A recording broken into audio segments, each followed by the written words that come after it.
a las oficinas de Punto Casa de Bolsa. Estamos acompañados nada más y nada menos que por su director general, Héctor Romero. ¿Cómo estás?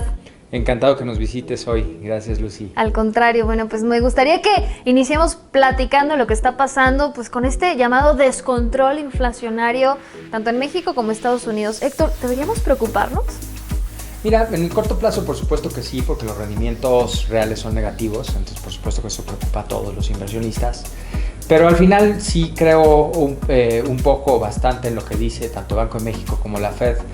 Pues era natural que después de esta pandemia, pues básicamente todas las cadenas de producción a nivel mundial pues sufrieron disrupciones importantes, ¿no? Por ejemplo, vemos que hay una escasez brutal de chips a nivel mundial, entonces justo estábamos viendo en la junta de portafolios de esta mañana que muchas empresas comerciales en México, desafortunadamente, algunos de los bienes más rentables que venden, por ejemplo Liverpool, pues son las pantallas de televisión, ¿no? ¿Y qué crees? Pues no hay pantallas de televisión, ¿no? Una pantalla de estas sencillas que vemos, bueno, es un Bloomberg. Pues no hay chips para ensamblar algunas de estas pantallas. ¿Sí? Y por lo tanto, muchas de esas cadenas de tiendas departamentales no tienen el inventario y por lo tanto si lo pueden conseguir muy probablemente va a ser a precios superiores, por lo tanto pues eso es por supuesto que un tema inflacionario, ¿no? Pero yo lo que voy a hacer es remitirme a mis clases de economía de hace muchos años y la inflación se define como un crecimiento sostenido y generalizado en los precios, esa es la definición de inflación. Entonces, punto número uno, ¿es un crecimiento generalizado en los precios? No, yo creo que más bien los bienes que sufrieron disrupciones en sus cadenas de suministro, pues claramente sí están incrementando sus precios.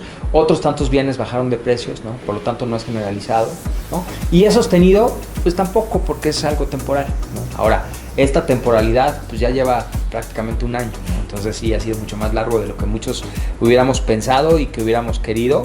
Pero sí, efectivamente creo que sí es un fenómeno temporal y no es generalizado.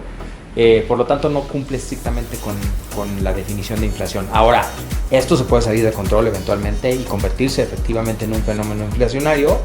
Pero me parece que los bancos centrales, al menos la Fed y Banco de México, que ayer subió su tasa de interés, están actuando de manera responsable.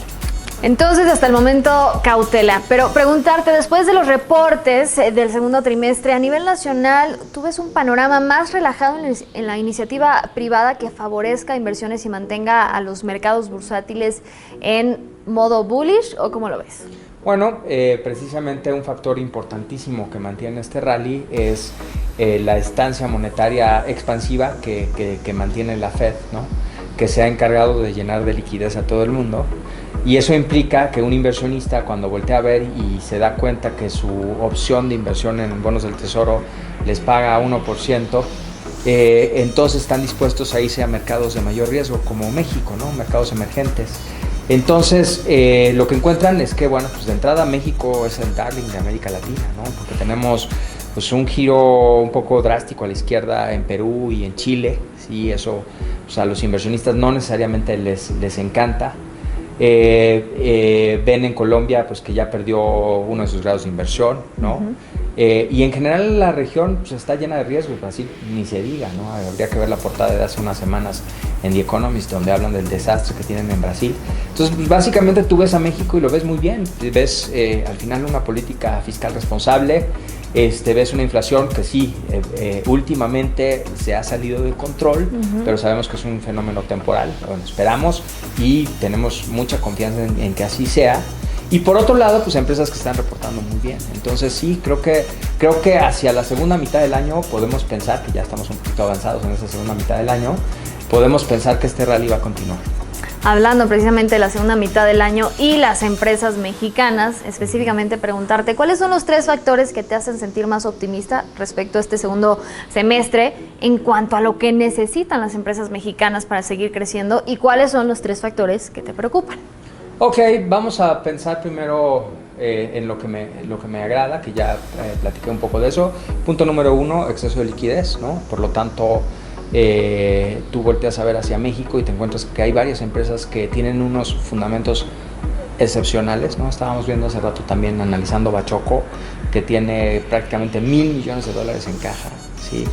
Es decir, pues hay muchas empresas mexicanas que tienen mucho dinero por invertir. Esperemos que pronto se animen a hacer inversiones reales, ¿no? que generen empleos.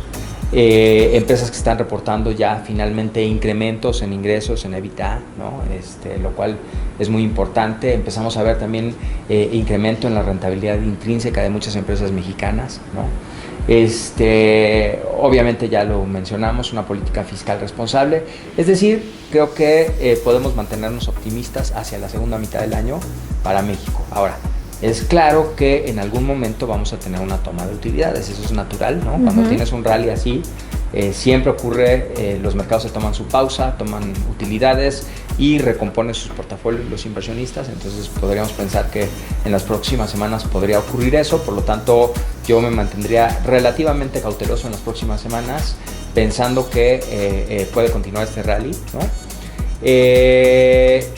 Ese es de corto plazo. De mediano y largo plazo estoy súper optimista. O sea, yo creo que el índice de la bolsa, que está en 51,000 puntos, podría alcanzar 100,000 puntos antes de 5 años, es decir, duplicarse antes de 5 años, porque tenemos empresas precisamente de clase mundial en México que son parte del índice o de los principales índices de la Bolsa Mexicana de Valores, ¿sí?